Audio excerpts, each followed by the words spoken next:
Hi, magic makers. I forget that this doesn't give me any time before I press record. It's just like, hello, here we are.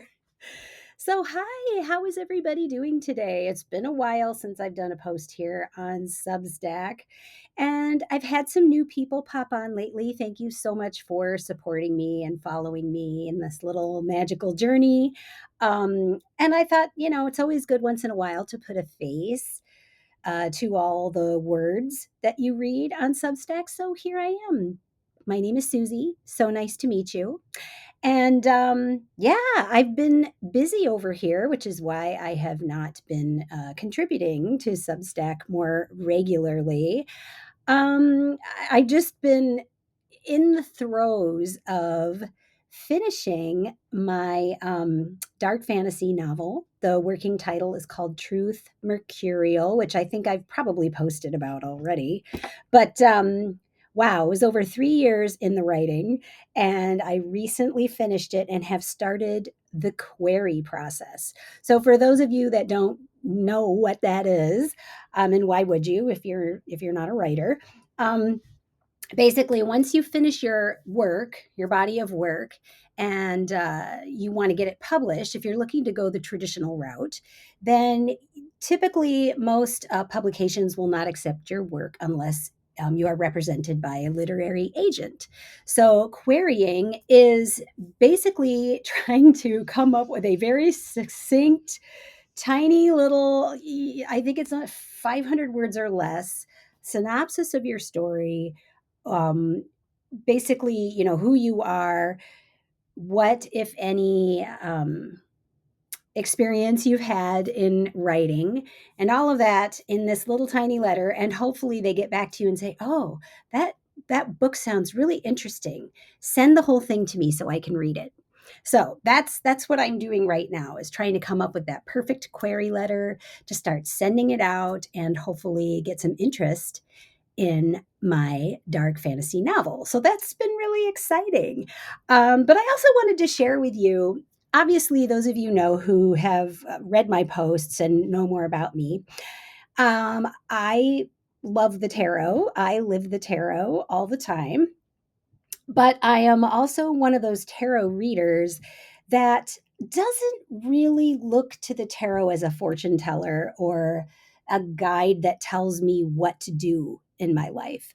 I feel like most of us already have the answers to the questions we seek, or that we seek answers for, at least when it comes to things about us that we may choose to do, not to do, what direction to go, all of that kind of thing.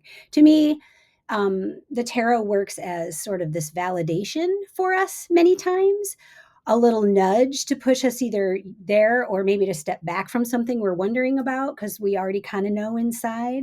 But it helps us explore the why behind what we may be feeling.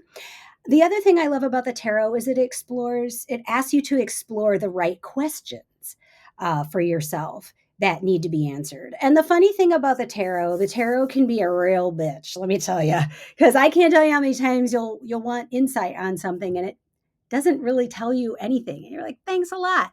So that's just the way tarot is. Sometimes you get things out of it. Sometimes you pull a card and it doesn't mean much to you. I can't tell you how many times I've pulled a card in the morning and I'm like, I don't know. I'm not feeling anything. This isn't stirring up anything for me right now. But often I'll go back at the end of the day and see, look back at the card or cards that I pulled, and I'm like, oh, that's what this was about today. That's what tarot is trying to tell me. And then sometimes I still don't get anything, but that's okay. It's a tool. It's a tool for us to move us forward in our lives. And so, but as you know, a lot of what I write about here on Substack is using tarot as a creative tool as well, which is so much fun for me. And I also wanted to share with you something I did recently that was just so cool. A great example of how you can use the tarot, not just for creative writing, but also to help you work through other things. And this for me right now is an aspect of writing, but it also is a way, I think, is a way you could use it in an everyday life sort of question, even if you're not a creative. Well, we're all creative, but that's a post for another time. Anyway, so I'm working on this query letter. I'm trying to get this synopsis of my over 300 page book down to a little tiny paragraph or two. And it was okay. I wasn't thrilled with it.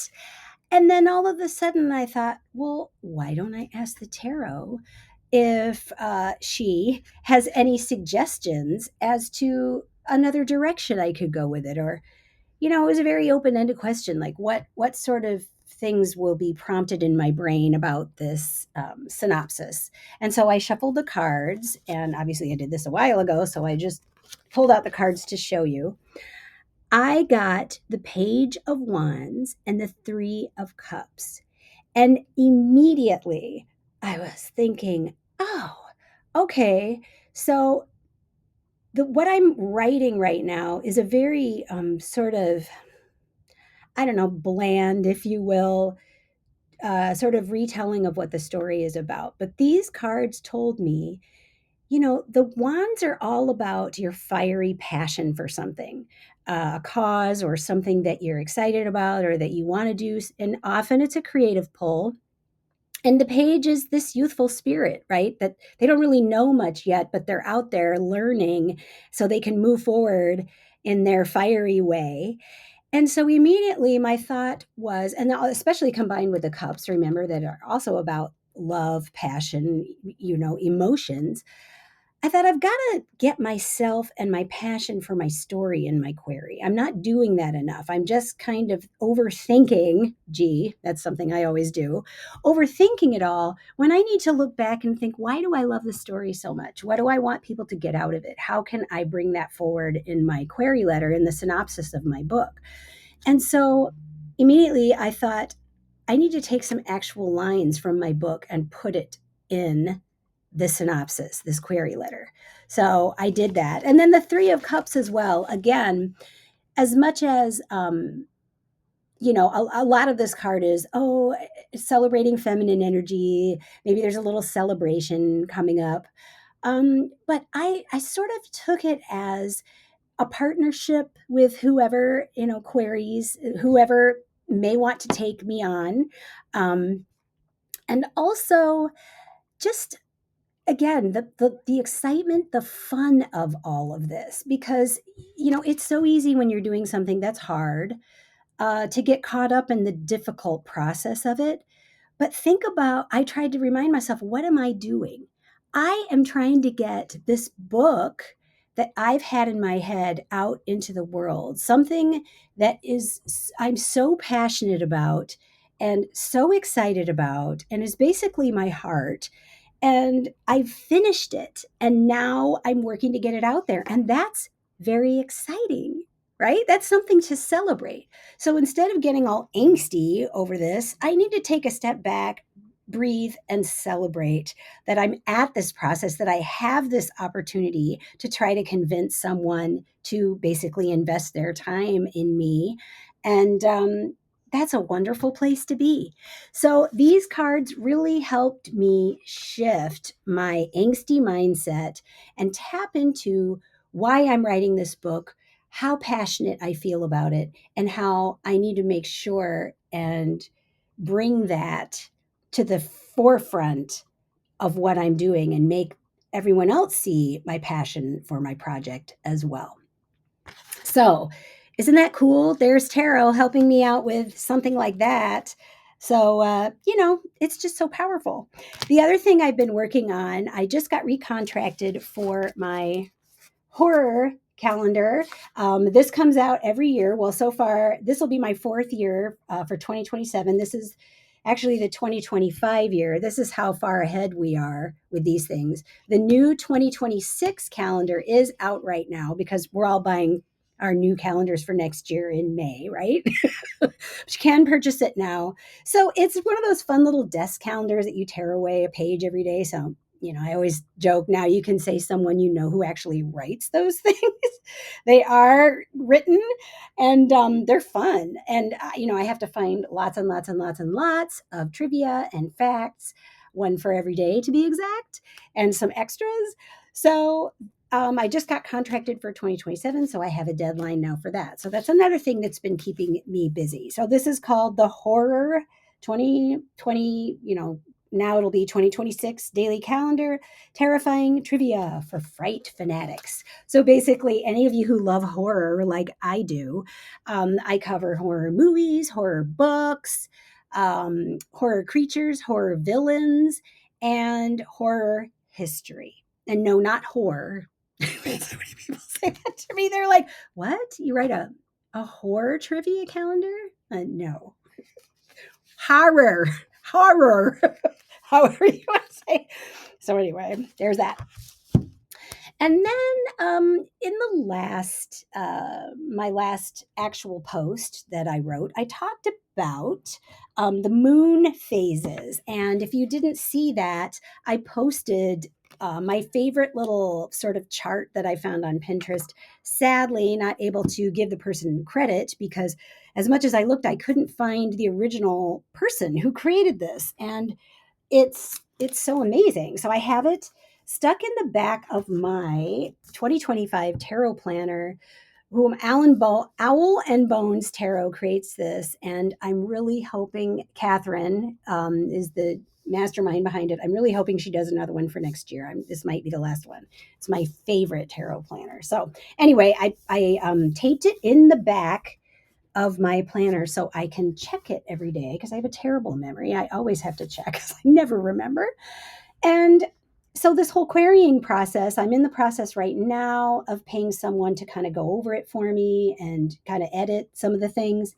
And I'm planning on starting, really looking at this moon phase calendar to figure out when would be a good time for me to start that and start sending it out.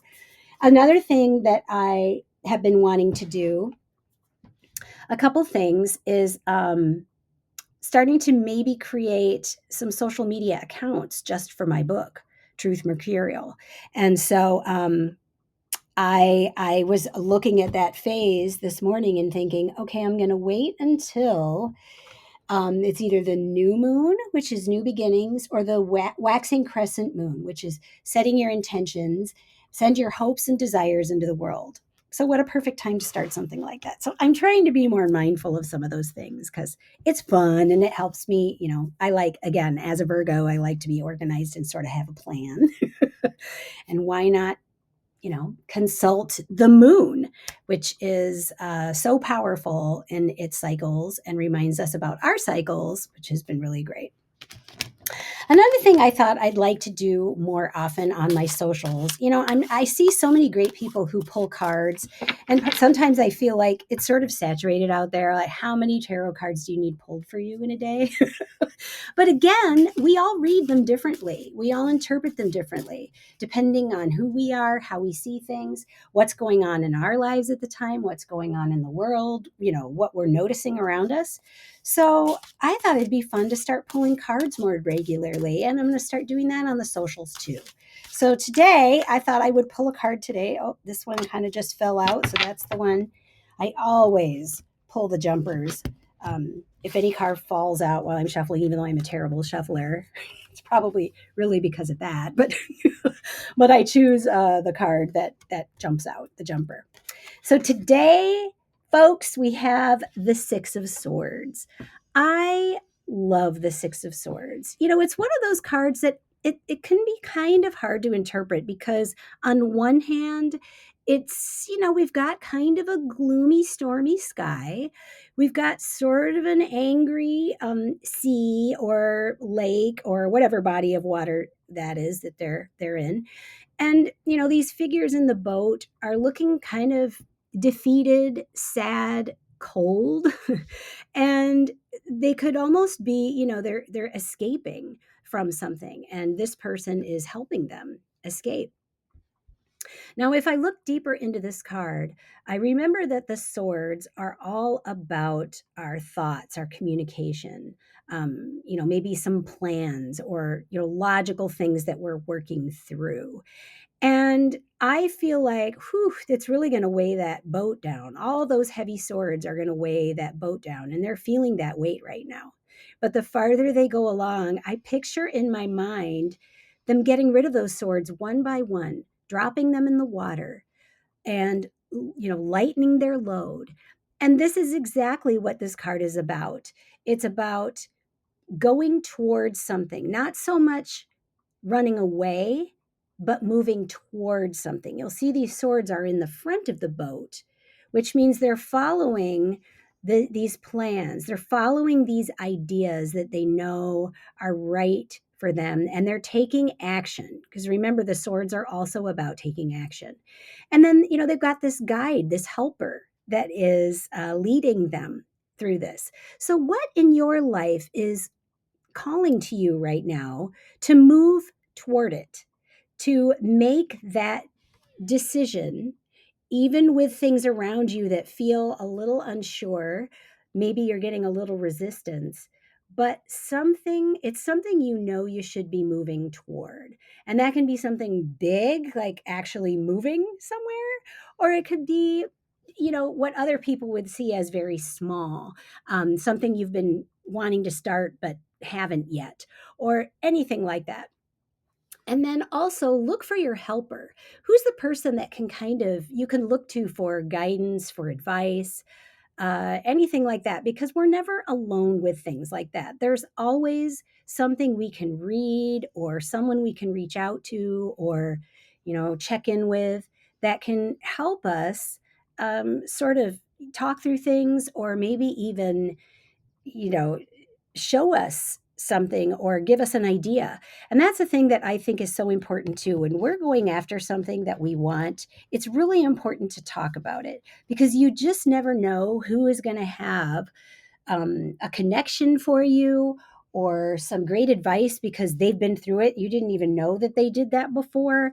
It's really important to use your voice in these situations. And obviously, if some things are very personal, it's hard to share, but you don't have to share all the details.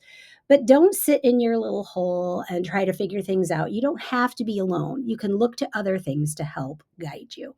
So that's your card for today or for the week or however you want to look at it. And I hope it's helpful for you. All right, magic makers. Well, thank you for being here today and listening to me ramble on.